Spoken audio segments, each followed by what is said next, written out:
السلام علیکم ورحمۃ اللہ وبرکاتہ۔ الحمدللہ وکفی وسلام علی عبادہ الذین اصطفی، اما بعد فاعوذ باللہ السمیع العلیم من الشیطان الرجیم من ہمزہ ونفخہ ونفثہ، بسم اللہ الرحمن الرحیم۔ فبشر عباد الذین یستمعون القول فیتبعون احسنہ، اولئک الذین ھداھم اللہ واولئک ھم اولو الالباب۔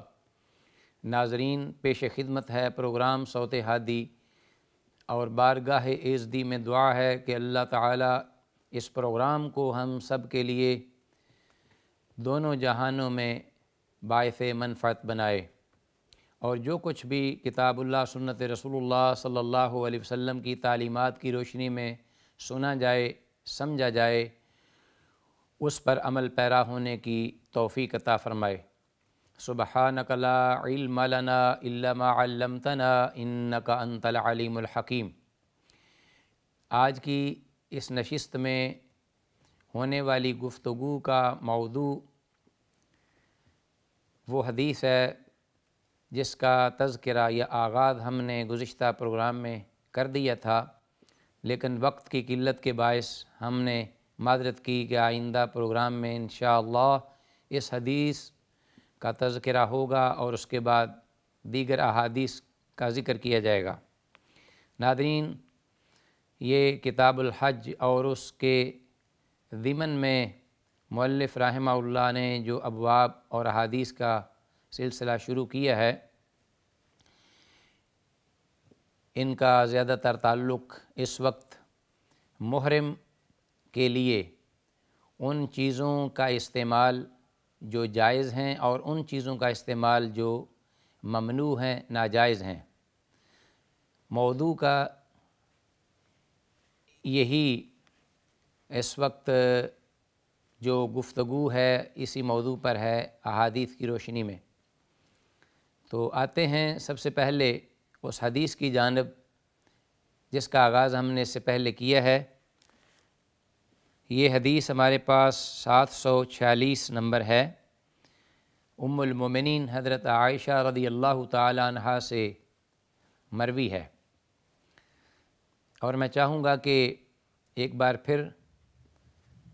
بطور تذکرہ باب کے الفاظ ذکر کر دیے جائیں تاکہ جو اس میں موجود مسئلہ ہے اس کو سمجھنے میں آسانی ہو۔ باب ما يندب للمحرم وغیرہ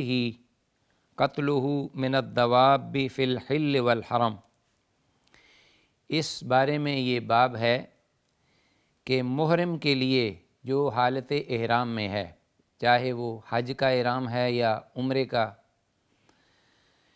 یا احرام کے علاوہ کوئی اور دوسرا شخص ہے، اس کے لیے ان جانوروں کے مار دینے کا جواز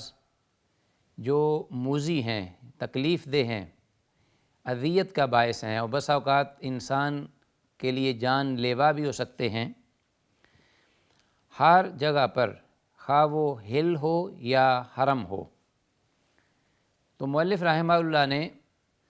خاصا جامع باب ذکر کیا ہے، تفصیل کے الفاظ ذکر کرتے ہوئے،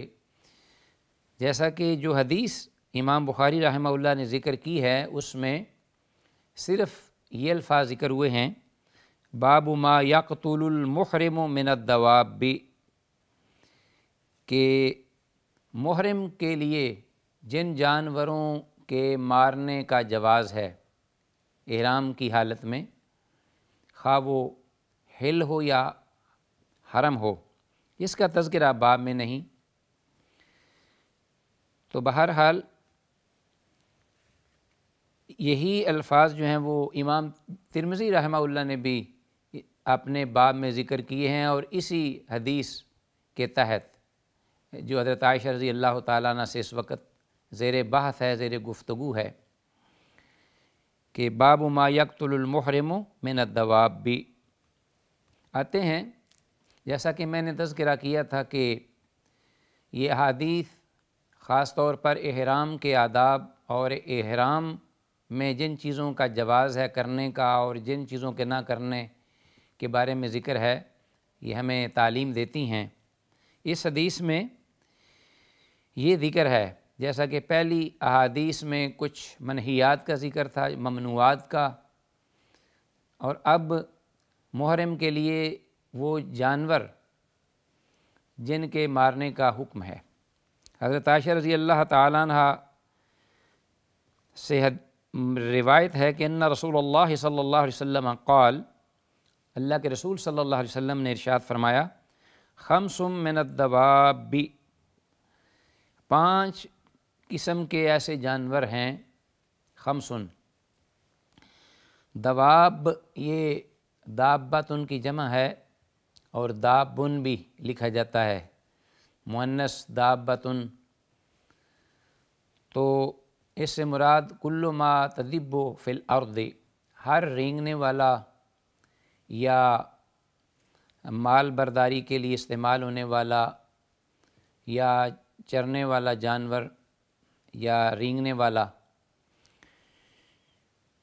خمس من الدواب، اسے دابہ کہتے ہیں۔ قرآن مجید میں بھی ذکر ہوا ہے، وَمَا مِن دَابَّةٍ فِي الْأَرْضِ إِلَّا عَلَى اللَّهِ رِزْقُهَا وَيَعْلَمُ مُسْتَقَرَّهَا وَمُسْتَوْدَعَهَا، کہ کوئی بھی ایسا رینگنے والا چلنے والا جانور ایسا نہیں زمین پر کہ جس کا رزق اللہ نے لکھ دیا ہے بلکہ جمع بھی کر دیا ہے۔ اور اسی طرح ایک جگہ الفاظ ہیں کہ ان شر الدواب عند اللہ الصم البکم الذین لا یعقلون، کہ چوپاؤں میں سے سب سے بدترین یعنی the worst of the best, اس سے مراد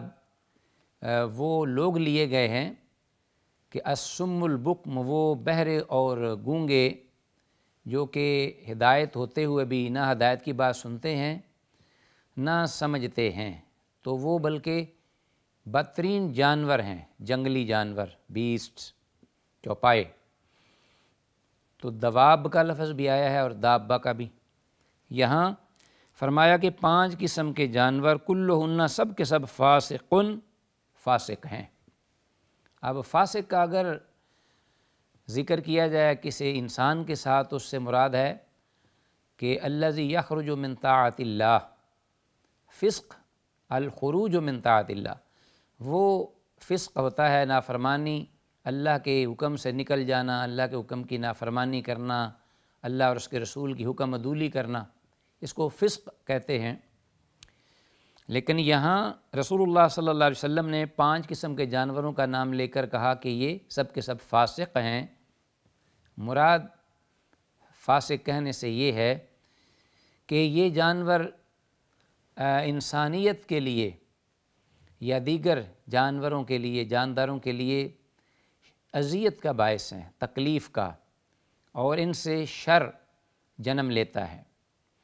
تو اس لیے کہا کہ یہ فاسق ہیں۔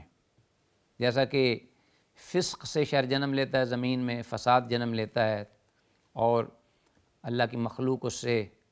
اذیت اور تکلیف اٹھاتی ہے۔ فرمایا کہ یقتلن او یقتلن فی الحرم، یہ حرم کی حدود میں بھی قتل کیے جائیں گے۔ اب قتل کرنے والا قاتل کوئی بھی ہو سکتا ہے، یہاں ذکر تو محرم کا ہے، لیکن جیسا کہ میں نے ذکر کیا کہ مؤلف رحمہ اللہ نے جو باب ذکر کیا ہے اس میں یہ بات بھی شامل ہے کہ محرم کے لیے اور محرم کے علاوہ دوسرے شخص کے لیے بھی ان جانوروں کا قتل کرنا، اور پھر فی الحل والحرم، خواہ وہ حرم ہو یا حل ہو۔ تو اگر محرم کے لیے ان جانوروں کا قتل کرنا، خواہ وہ حل ہے یا حرم ہے، جائز ہے، تو پھر جو محرم نہیں، احرام کے علاوہ ہے، اس کے لیے تو بالاولیٰ یہ جائز ہوگا کہ وہ ایسے جانوروں کو قتل کر سکتا ہے، مار سکتا ہے، اس لیے کہ محرم کے تو ویسے بھی پابندیاں ہیں، غیر محرم شخص کے لیے پابندی بھی نہیں۔ لیکن ایک بات ضرور ہے، وہ یہ کہ ان جانوروں کے علاوہ کوئی چیز مارنا یا ہلاک کرنا حرم کی حدود میں، وہ خواہ محرم ہو یا غیر محرم ہو، ان سب کے لیے جائز نہیں، درست نہیں ہے۔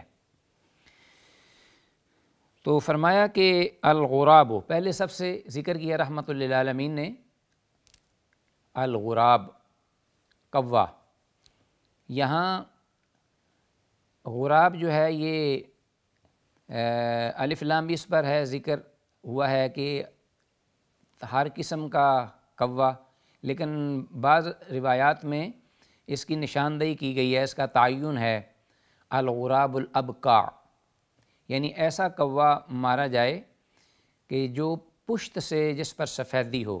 سفید رنگ کا، الابقع۔ تو ایسا جو کوا ہے وہ کچھ اس قسم کا ہوتا ہے، وہ عام جو گھروں میں آتے جاتے کوے ہیں، اڑتے ہیں، عام آبادیوں میں جو رہتے ہیں، ان سے ہٹ کر یہ کوا جو ہے یہ مردار بھی کھاتا ہے، گویا کہ جیسے چیل یا گدھ نما کوا ہے یہ،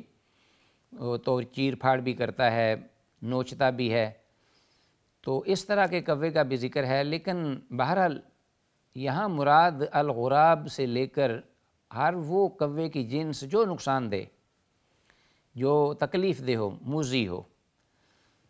تو آپ دیکھتے ہیں کہ کوا جو ہے وہ اگر سرکشی پہ اتر آئے، شیطنت پہ،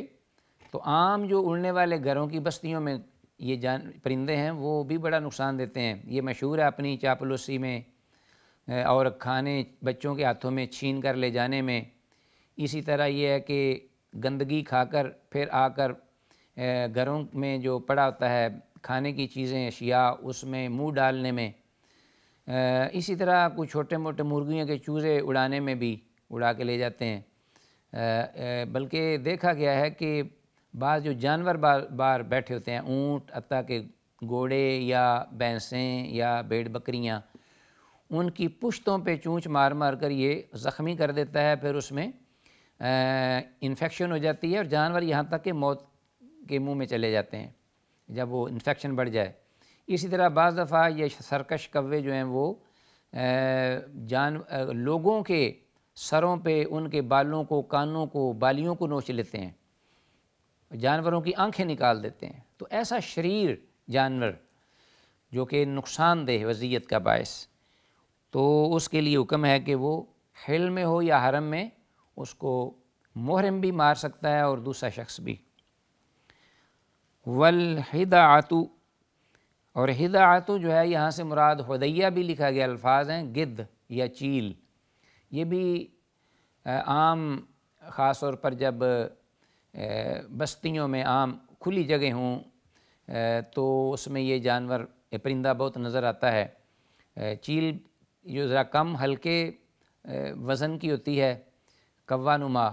اور ایک گدھ ہے جو اس سے بڑا بھاری بھرکم ہوتا ہے۔ بہرحال دونوں مردار کھاتے ہیں اور نقصان بھی پہنچاتے ہیں۔ چیل جو ہے یہ عام گھروں میں بھی اڑتی ہے اور اڑا کے بچوں کو، جانوروں کو، مرغیوں کے چوزوں کو اور اسی طرح کھانوں کو اڑا کر لے جاتی ہے، نوچ کے لے جاتی ہے ہاتھوں میں کوئی چیزیں بھی۔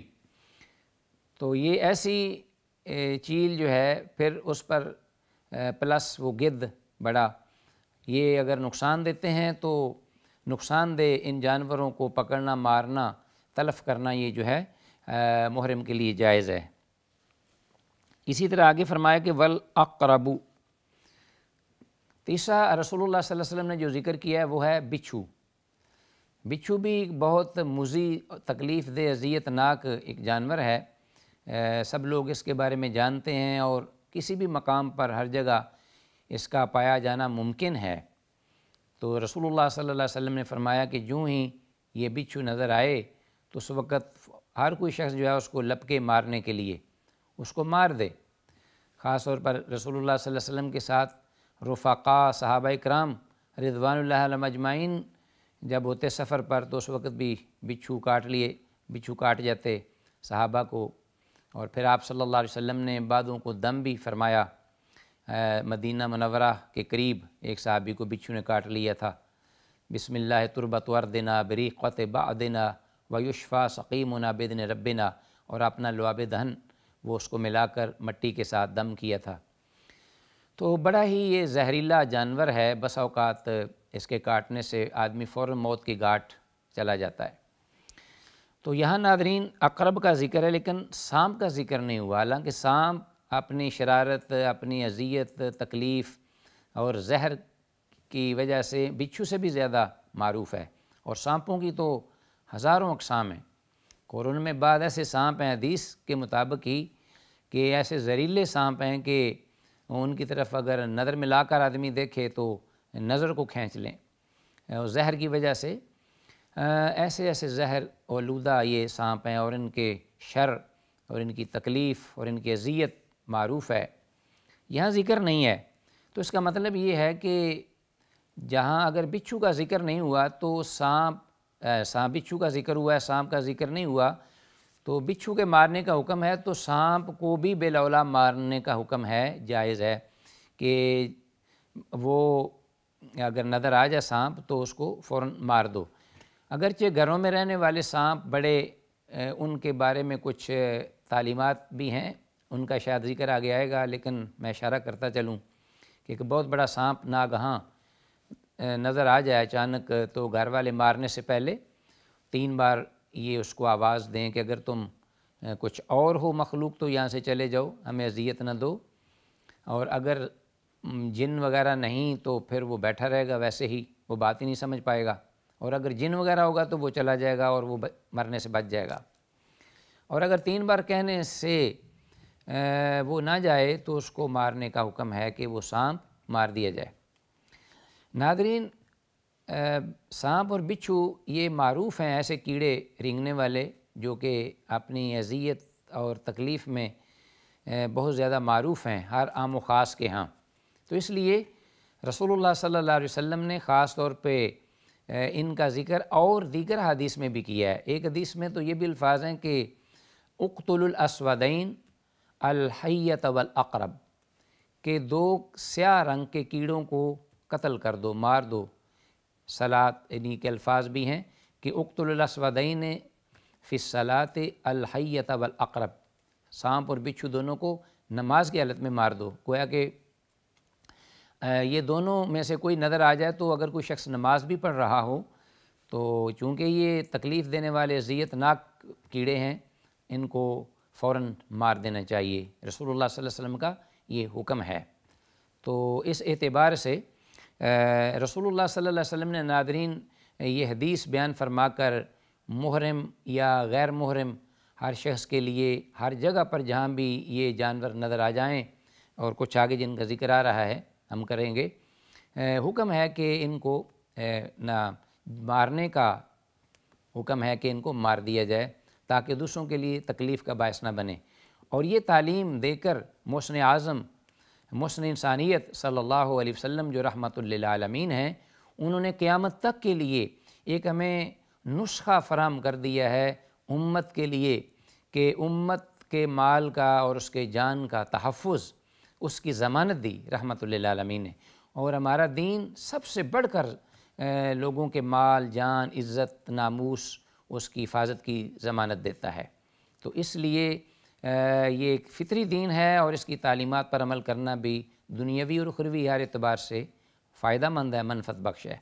تو انشاءاللہ بقیہ حدیث کا حصہ ہم اپنے آئندہ پروگرام میں آپ کے گوش گزار کریں گے۔ سر دست جو بھی کہا سنا ہے، دعا ہے کہ اللہ تعالیٰ اس پر عمل کی توفیق دے۔ وآخر دعوانا ان الحمد للہ رب العالمین۔ السلام علیکم ورحمۃ اللہ وبرکاتہ۔